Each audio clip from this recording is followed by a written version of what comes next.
Allah Ta'ala berfirman dalam surat Al-Isra ayat 9, Inna hadzal Qur'ana yahdi lillati hiya aqwam. Sesungguhnya Al-Quran ini memberikan petunjuk kepada jalan yang lebih lurus. Wa yubasyirul mu'minin, dan memberikan kabar gembira kepada orang-orang mukmin. Alladzina ya'maluna shalihat, yaitu orang-orang yang mengerjakan amal soleh.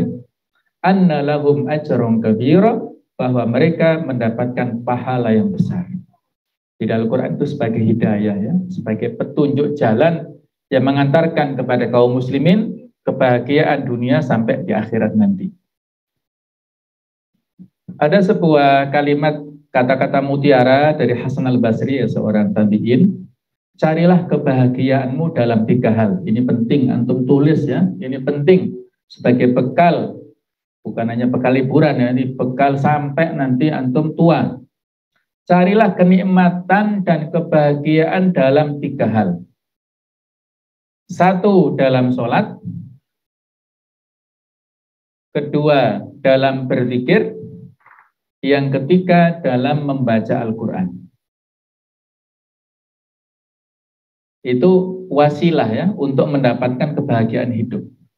Ini captionnya yang berikutnya, ini yang penting, ya. Jika kalian dapatkan, maka itulah yang diinginkan. Jika tidak kalian dapatkan dalam 3 hal itu, maka sadarilah bahwa pintu kebahagiaan sudah tertutup bagimu. Subhanallah, ya.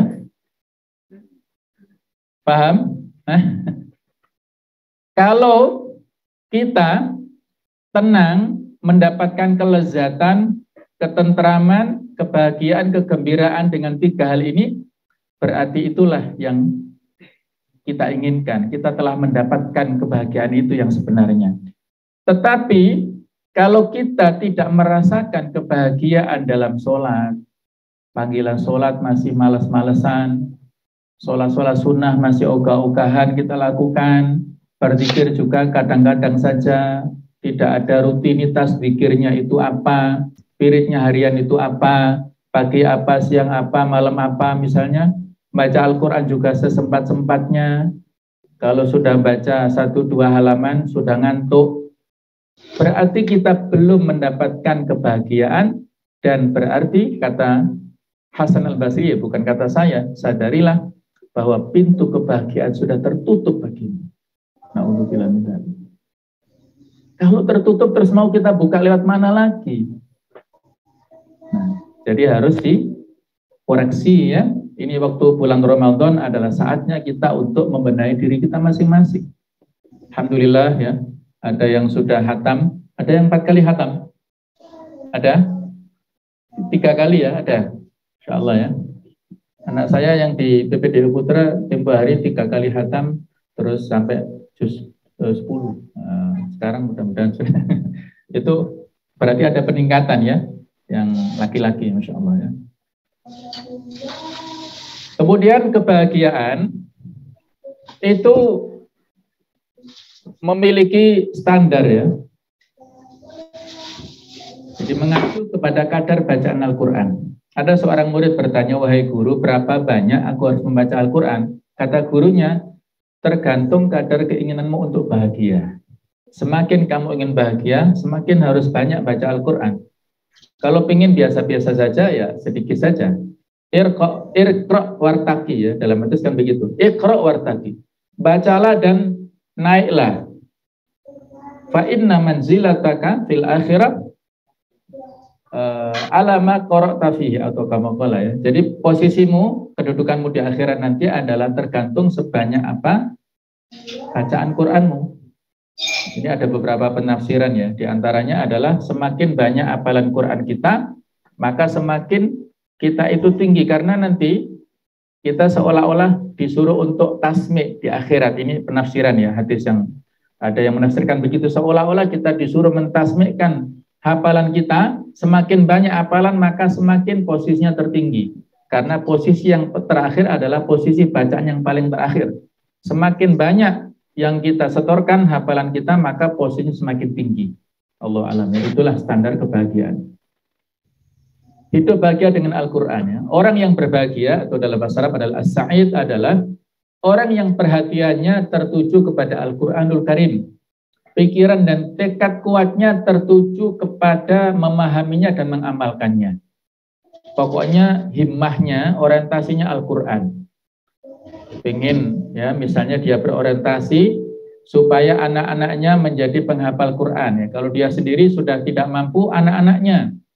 Kalau anak-anaknya nggak mampu, cucu-cucunya. Pokoknya harus ada yang hafal Quran dari keturunannya misalnya. Nah, dia punya orientasi, pengen seperti itu. Orang yang diberi taufik oleh Allah atau al-muwaffaq adalah orang yang dengan taufiknya bisa mentadabburi Al-Quran dan dipilih olehnya untuk bisa mengingatnya dan memperingatkan manusia dengan kitabnya tersebut. Kemudian interaksi dengan Al-Quran, kebahagiaan hati dan kelapangan hidup dilihat dari interaksi kita dengan Al-Quran. Semakin kita dekat dengan Al-Quran, maka kebahagiaan dan kelapangan hidup dapat diperoleh. Namun bila kita jauh dari Al-Quran, maka hati dan hidup kita gersang, ya, merana, sengsara. Jadi standarnya adalah kembali kepada Al-Quranul Karim. Ada seorang syekh atau seorang guru yang ditanya oleh salah seorang muridnya, "Wahai syekh, bagaimana hubungan orang-orang soleh terdahulu dengan Al-Quran?" Maka dijawab oleh beliau, "Seperti hubungan kalian saat ini dengan HP." Masya Allah ya. Inilah sebuah gambaran atau ilustrasi yang simpel. Bagaimana jawaban ini memberikan sebuah gambaran yang pas tentang hubungan orang-orang soleh terdahulu dengan Al-Quran yang sangat akrab adalah seperti hubungan kita pada saat ini dengan HP-nya masing-masing. Pada saat kita bangun tidur, yang kita buka adalah HP terlebih dahulu. Pada saat dimanapun, kapanpun, update terus di HP-nya. Bahkan sampai mau tidur, dan saat tidur pun HP ada di samping kepalanya, Masya Allah. Itulah ya, luar biasa. Kedekatan para salafus soleh dulu dengan Al-Quran, kemana-mana mereka bawa Al-Quran, mereka selalu berinteraksi dengan Al-Quran, itu adalah seperti kedekatan kita saat ini dengan HP-nya masing-masing. Nah, Bapak Ibu sekalian, Al-Quran ini diturunkan Allah Subhanahu wa Ta'ala dengan bahasa Arab. Inna anzalnahu Arabiyyah. Kami turunkan Al-Quran itu berbahasa Arab. La'allakum ta'qilun, supaya kalian bisa berpikir. Jadi Al-Quranul Karim diturunkan dengan berbahasa Arab, diturunkan pada saat itu, yaitu di Mekah dan Madinah, yang termasuk adalah negeri Arab. Jadi negeri Arab ini memiliki posisi yang istimewa. Bahasa Arab juga demikian. Sehingga kalau kita ingin mendalami dan memahami Al-Quran secara baik, maka sarananya adalah dengan mampu memahami bahasa Arab. Sehingga Ibnu Taimiyah pernah mengatakan bahwa inna fahmal lughatil arabiyyati fardun wajib. Sesungguhnya memahami bahasa Arab itu sesuatu yang fardu dan yang wajib. Lianna fahmal kitab wa sunnah fardun wajib. Karena memahami Al-Quran dan hadis itu sesuatu yang fardu dan wajib. Wala yufhamani illa fi fahmil lughatil arabiyyah, dan keduanya tidak bisa difahami kecuali dengan memahami bahasa Arab.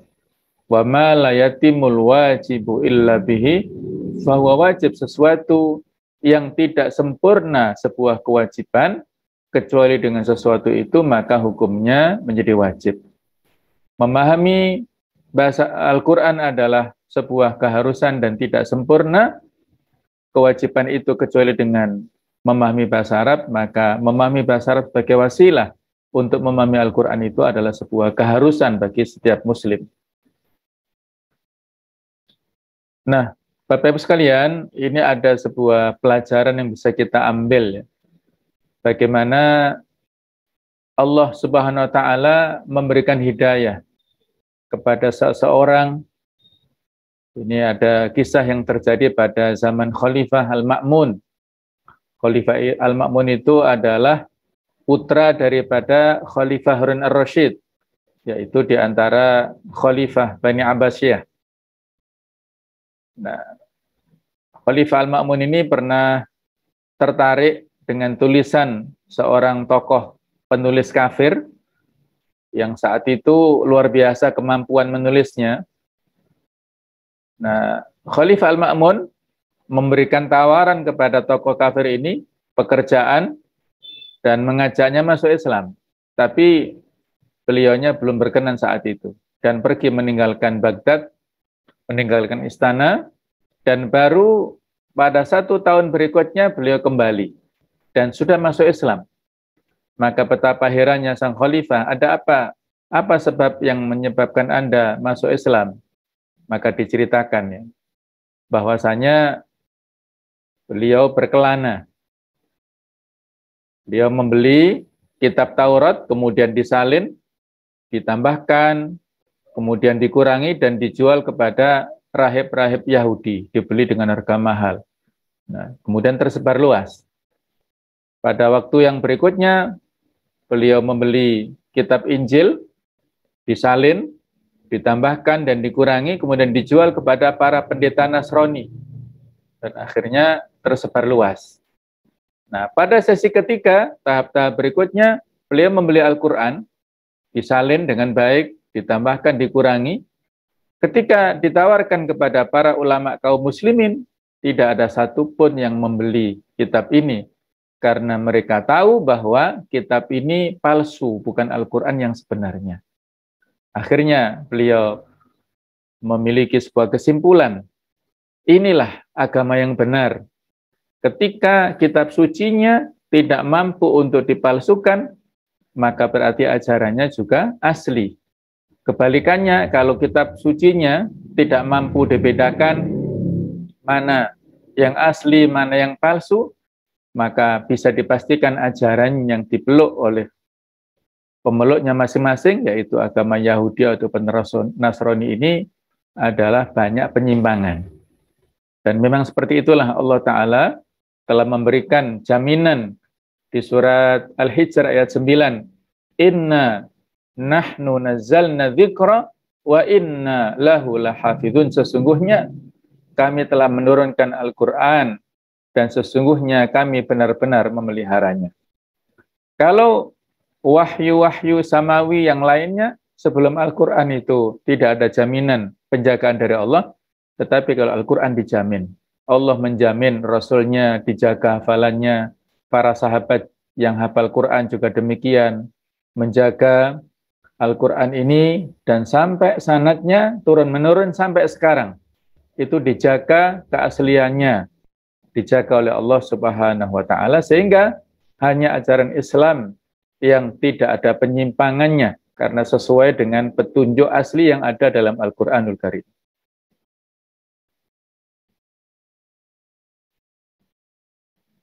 Nah, ada sebuah nasihat yang bagus ya, jadikanlah Al-Quran itu sebagai surat cinta kita. Jadikanlah sholat itu adalah penghubung antara kita dengan Allah Subhanahu wa Ta'ala. Dan jadikanlah zikir itu sebagai kerinduan kita, dan jadikanlah mati itu adalah pertemuan pertama kita dengan kekasih kita, yaitu Allah Subhanahu wa Ta'ala. Kalau kita lihat, Bapak Ibu sekalian, di dalam Al-Quranul Karim itu ada beberapa parameter ataupun persyaratan ya, yang disebut dengan orang yang berbahagia menurut Al-Quranul Karim. Di antaranya adalah di surat Yunus ayat 62-65 ini, Allah menyampaikan kepada kita kriteria siapakah yang disebut para wali Allah itu. Para wali, orang-orang yang dicintai Allah Ta'ala, yang dekat dengan Allah, itu adalah disebutkan pada ayat-ayat ini, terutama pada ayat yang ke-63. Ya. Pada ayat 62, Allah berfirman, Ala Inna awliya Allah la khaufun alaihim wa lahum yahzanun. Ketahuilah, ingatlah, sesungguhnya wali-wali Allah itu tidak ada rasa takut dan tidak ada rasa sedih. Siapakah mereka? Alladzina amanu, yaitu orang-orang yang beriman, wa kanu yattaqun, dan merekalah orang yang bertakwa. Jadi syarat supaya kita menjadi wali Allah itu adalah iman dan takwa. Lahumul busyra, bagi mereka ada kabar gembira. Fil hayati dunya wa fil akhirah, baik itu dalam kehidupan dunia maupun kehidupan akhirat. La tabdila li kalimatillah, tidak ada perubahan bagi janji-janji Allah. Dzalika huwal fawzul azim, demikian itulah kemenangan yang agung. Wala yahzunka qauluhum, dan janganlah engkau Muhammad sedih oleh perkataan mereka. Innal izzata lillahi jami'a, sesungguhnya kekuasaan, izzah, kemuliaan itu seluruhnya milik Allah Ta'ala. Huwas sami'ul alim, dialah Allah yang maha mendengar lagi maha mengetahui. Jadi kalau kita rujuk ayat ini, ketika kita ingin mendapatkan kebahagiaan, maka kita harus memiliki syarat, yaitu syarat iman dan syarat ketakwaan. Ya, sepertinya syarat ini sebuah syarat yang sederhana ya, tetapi konsekuensinya sangat berat. Untuk menjadi orang mukmin dan muttaqin yang sebenarnya itu berat. Nah, berikutnya adalah tentang, kita cuplikkan ya, sebagian kisah orang-orang yang bahagia bersama Al-Quran. Yang pertama adalah seorang pemuda lumpuh yang tinggal di Madinah. Ini sahabat dari Syekh Ali Jabir rahimahullah. Jadi pemuda ini bernama Abdullah. Beliau walaupun lumpuh total, hanya bisa menggerakkan matanya, kemudian juga mulutnya, anggota tubuh yang lain itu nggak bisa digerakkan. Tapi beliau diberikan karunia Allah Ta'ala menjadi penghafal Quran, 30 juz, Masya Allah. Ketika suatu kesempatan diberi tawaran ya, wahai Abdullah, seandainya kamu disuruh berdoa, minta pada Allah, itu kamu minta apa? Maka permintaan Abdullah sederhana ya, saya ingin supaya tangan saya, tubuh saya bisa bergerak. Supaya apa?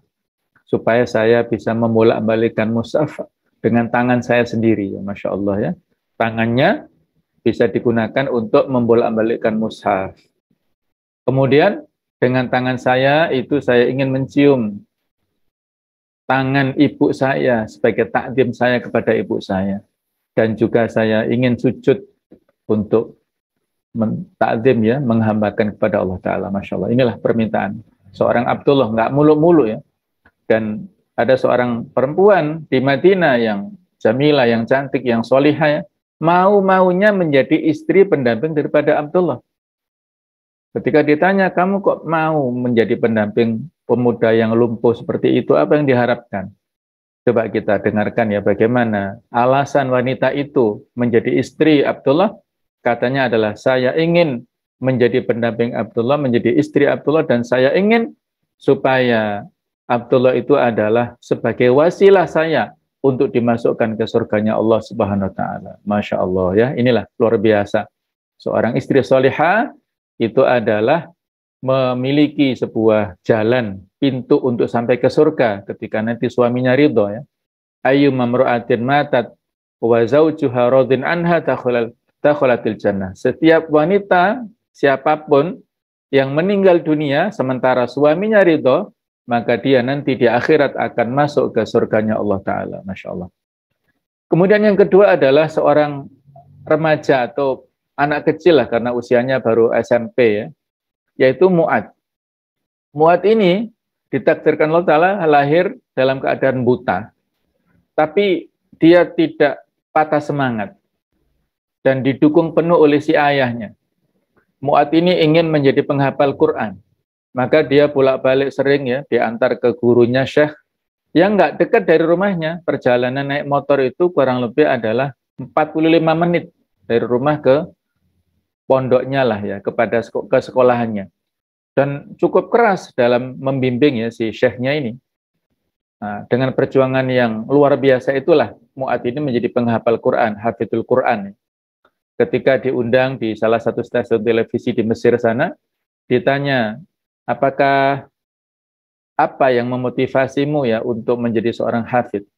Dia katakan, saya ingin supaya nanti di akhirat tidak buta. Ya. Saya sudah buta di dunia, saya tidak ingin di akhirat nanti buta ya, karena Allah memberikan penjelasan di surat Toha ya, wa man a'rada an dzikri fa inna lahu ma'isyatan dhanka wa nahsyuruhu yaumal qiyamati a'ma. Barang siapa yang berpaling dari peringatkanku, maka dia akan mendapatkan kehidupan yang sengsara dan dia dibangkitkan oleh Allah Ta'ala pada hari kiamat dalam keadaan buta.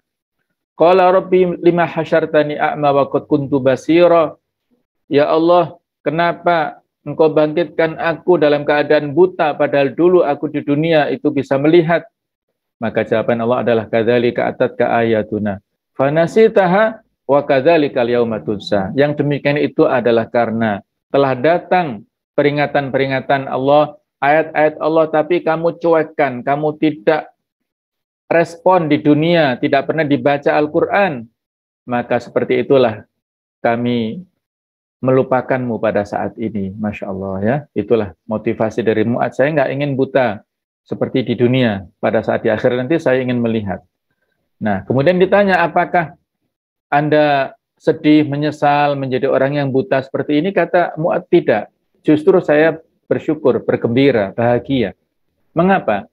Karena berarti nanti pada saat yaumul hisab, di hisab Allah Ta'ala, paling tidak nikmat mata itu sudah terlewatkan. Subhanallah ya. Nikmat mata yang itu ada pertanggungjawaban di akhirat itu lewat. Dia tidak ditanya tentang nikmat mata. Bagaimana dengan kita ya? Nikmat mata yang diberikan Allah kita di dunia ini, bagaimana pertanggungjawaban kita di akhirat. Ya. Itu enggak kisah tentang Mu'ad ya. Kemudian ada kisah yang fenomenal ini, seorang nenek-nenek usianya sudah tua, 80-an lebih tahun ya, 82 tahun ya, kurang lebih. Beliau ini diuji Allah Ta'ala dengan sakit yang enggak sembuh-sembuh. Sakit ya di kakinya, nggak bisa berjalan ya, kakinya membengkak dan baunya Masya Allah busuk. Sehingga sering sekali dirawat di rumah sakit, sampai para dokter sudah angkat tangan, nggak mampu memberikan pengobatan kepada nenek ini, akhirnya dibawa pulang. Nah, di rumah pun juga demikian ya, perawatannya juga sederhana kan di rumah. Dia sering marah-marah, tidak sabaran ya, tidak bisa menerima takdir dengan sabar. Nah, akhirnya Allah mengirimkan ya, seorang ustadz datang menjenguk, bagaimana kabarnya nenek dan sebagainya ya. Nah, akhirnya ustadz ini memberikan saran, nenek mohon bisa membaca Al-Quran ya. Kata nenek, saya belum bisa baca, bagaimana caranya? Nah, si ustadz ini pelan-pelan, ada Quran yang besar di rumahnya itu, kemudian si ustadz menuntun, coba ikuti satu kata, dua kata, diikuti oleh nenek ini. 2 jam saat itu, pertemuan pertama ya. Ya masih ya, belum bisa lah ya. Kemudian besoknya datang lagi ustadznya ini. Padahal ustadznya nggak dibayar ya, nggak diundang, nggak dibayar, tapi datang dengan ikhlasnya, Masya Allah. Sampai 1 bulan lewat, 2 bulan lewat, dan berbulan-bulan baru akhirnya nenek ini bisa membaca Al-Quran secara mandiri, dan akhirnya beliau membiasakan setiap hari itu paling tidak membaca 2 juz Al-Quran. Dibaca setiap hari, Masya Allah. Akhirnya, jamaah sekalian, karena mukjizat Al-Quran itulah ya Allah memberikan kesembuhan kepada nenek ini, sakitnya di kakinya itu hilang, dan alhamdulillah ya dia tidak ada bekas sama sekali. Ya, coba, itulah luar biasa ya. Al-Quran sebagai syifa, sebagai penyembuhnya dengan izin Allah tentunya ya. Yang sebelumnya secara medis tidak ada obatnya, tapi dengan izin Allah lewat sarana Al-Quran itu bisa sembuh. Inilah mukjizat Al-Quran yang luar biasa. Kemudian ada juga kisah nyata seorang anak perempuan penghafal Al-Quran. Dia ini meninggal kurang lebih usia 7-10 tahun lah. Dikuburkan di sebuah perkuburan yang umum ya. Yang orang-orang dikuburkan di situ rata-rata orang-orang fasik yang ahlul maksiat. Maka pada setelah 8 tahun berikutnya itu si ayah dari perempuan ini sering bermimpi ya pada malam hari itu. Bermimpi ketemu anaknya, ya tolong pindahkan kuburanku karena saya nggak kuat mendengar cerita-cerita orang sana sini yang disiksa itu ya. Nah kemudian pada malam berikutnya bermimpi seperti itu. Akhirnya dia merasa ini adalah ilham ya, lewat Allah ya, yang diberikan Allah kepada dia lewat mimpinya itu. Setelah bermusyawarah, diputuskan untuk memindahkan jasad si anak ini. Dan subhanallah ternyata ketika digali kuburannya yang sudah 8 tahun yang lalu, itu masih utuh, masih bau wangi, tidak ada kerusakan sama sekali, subhanallah ya. Inilah sebuah contoh dan bukti konkret Ahlul Quranul Karim pada saat di kuburan itu dijaga oleh Allah Ta'ala, dijaga oleh Al-Qur'annya, dan tidak rusak dimakan oleh binatang-binatang di dalam alam barzakh. Inilah mukjizat Al-Quran yang luar biasa ya. Nah, Bapak Ibu sekalian, rahimakumullah, kalau kita lihat dalam Al-Quran ya, wa nunazzilu minal Quran, dan kami turunkan Al-Quran itu adalah ma huwa syifa. Tidak ada lain kecuali dia sebagai penawar, sebagai penyembuh tadi. Bukan semata-mata obat, tapi dia adalah sebagai penyembuh. Wa rahmatul lil mu'minin, dan rahmat bagi orang-orang yang beriman. Wala yazidu dhalimina illa khasara, dan tidaklah menambah kepada orang-orang yang zalim selain kerugian. Jadi Al-Quran adalah syifa dan rahmah. Bukan hanya penyakit-penyakit rohani, tapi juga penyakit-penyakit fisik. Jadi ini juga sebagai dalil ruqyah dengan Al-Quran. Ya.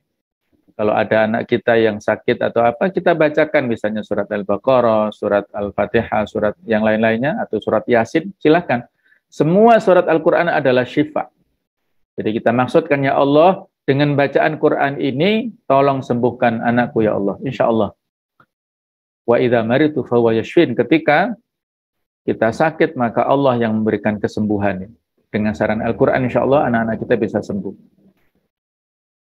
Nah, Al-Qur'an ini bisa memberikan kebahagiaan kepada kita kalau kita ambil manfaatnya.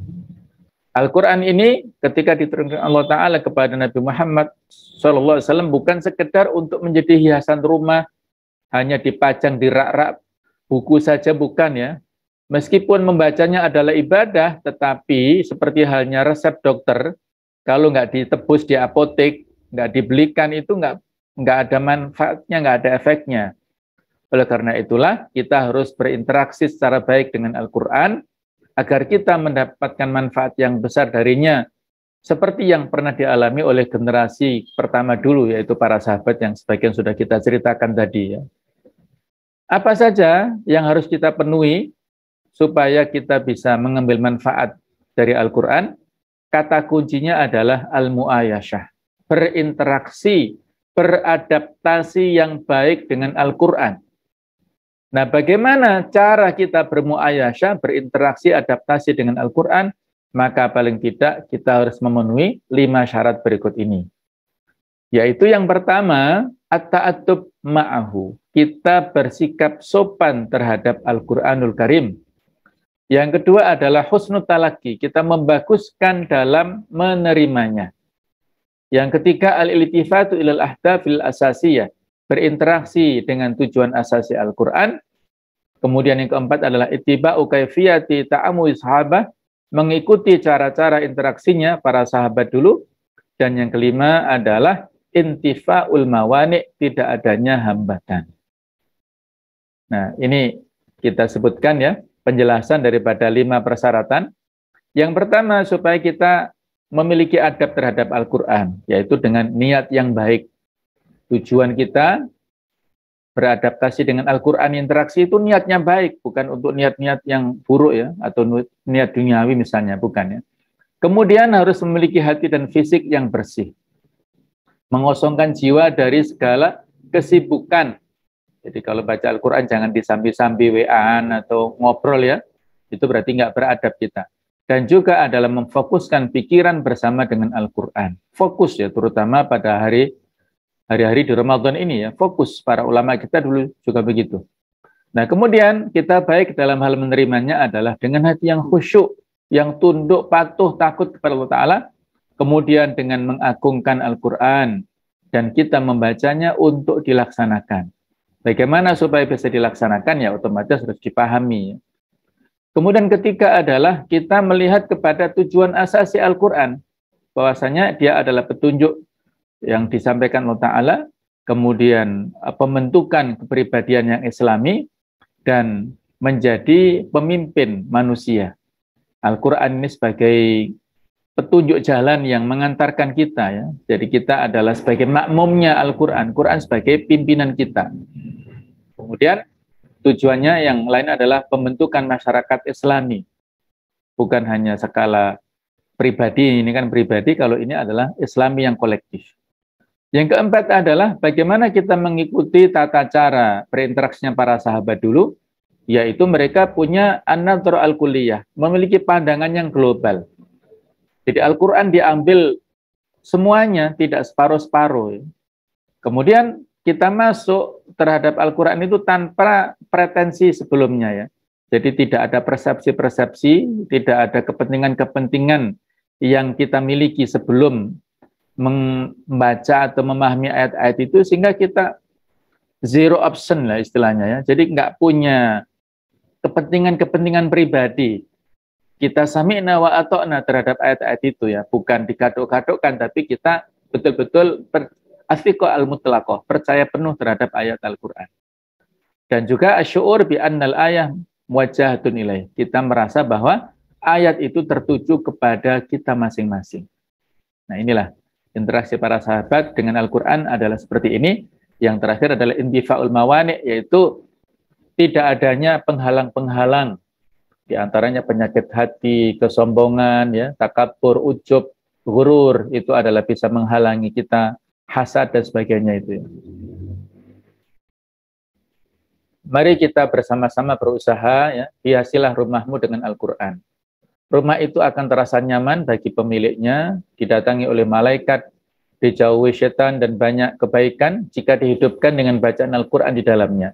Dan rumah itu akan terasa sempit bagi pemiliknya, dijauhi oleh malaikat, didatangi setan dan sedikit kebaikannya jika tidak pernah dihidupkan dengan bacaan Al-Quran di dalamnya. Inilah, ya, pesan yang indah untuk kita semuanya. Zayyinu buyutakum bitilawatil Quran. Marilah kita hiasi rumah-rumah kita dengan Al-Quranul Karim, dengan tilawahnya, baik secara langsung atau lewat murotal, ya, kalau kita capek misalnya. Jangan sepi, ya. Al-Quran ini bisa hidup, bisa bercahaya di dalam rumah kita apabila kita baca, bukan sekedar untuk jadi hiasan tadi, ya. Nah, ini slide yang terakhir, ya. Marilah kita berusaha membersamai Al-Quranul Karim, ya. Kita tingkatkan kebersamaan dengan Al-Quran, yaitu dengan cara mendengarkannya. Mendengarkannya dengan khusyuk, ya. Dengan cara yang konsentrasi, ya. Wa idza quri'al Qur'anu fastami'u lahu, ya, kita dengarkan, kita diam dan kita dengarkan, la'allakum turhamun, supaya kita mendapatkan rahmat. Kemudian kita baca Al-Quran dengan bacaan yang sebaik-baiknya sesuai dengan kaidah-kaidah tajwid, kemudian semampu kita menghafal, ya. Barangkali kalau kita usianya sudah lanjut, ya nggak usah putus asa. Ada orang yang kakek-kakek ataupun orang yang sudah tua atau nenek-nenek, ya, sudah tua umur 60-an belum bisa baca. Tapi dia baca tekun, akhirnya bisa lancar. Bahkan bukan hanya itu, dia sanggup menghafalkan dengan izin Allah. Mungkin selama kurang lebih 2 tahun lah, ya.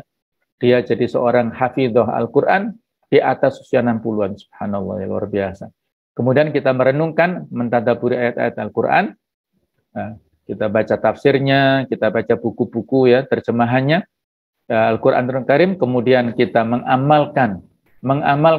Inilah yang penting, ya, sebagai ahlul Quran, kita harus mengamalkan apa yang kita baca, apa yang telah kita hayati, kita amalkan bersama-sama. Demikianlah nasihat untuk diri saya pribadi dan juga untuk kita semuanya. Mudah-mudahan kita semuanya menjadi ahlul Quran, orang-orang yang dekat dengan Al-Quran, dan itu adalah ahlullah wa khasatuhu, keluarga Allah dan juga orang khususnya Allah Ta'ala. Mudah-mudahan ada manfaatnya. Kurang lebihnya mohon maaf. Ihdinas siratal mustaqim. Wassalamualaikum warahmatullahi wabarakatuh.